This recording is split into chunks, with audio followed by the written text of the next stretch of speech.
সত্যি কিছু না বলে মানে থাকতে পারি না, অদ্ভুত লাগে। সেটা হচ্ছে প্রথমে তো বললেন যে মেয়েরা রাত্রেবেলা বেরোতে পারবে না ঘর থেকে, রাত্রিবেলা ঘরে থাকো।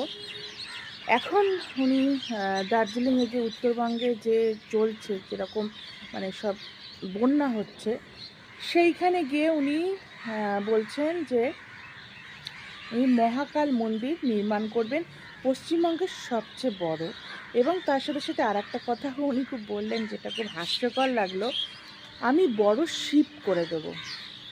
মানে একটা কথার মধ্যেও মাধুর্য ব্যাপারটা থাকে। বড় শিব করে দেবো মানে শিব উনি করে দেওয়ার কে? আমাদের কথাতেই আছে ব্রহ্মা বিষ্ণু মহেশ্বর সৃষ্টিকর্তা। সেখানে উনি বলতে পারতেন যে আমি মহাদেবের মন্দির করে দেব বা মহাদেবের মন্দির প্রতিষ্ঠা করব, কিন্তু সেটা না বলে আমি বড় শিব করে দেব। মানে কি বলবো, কথাবার্তাতেও উনি না বুঝেই সবসময় কথা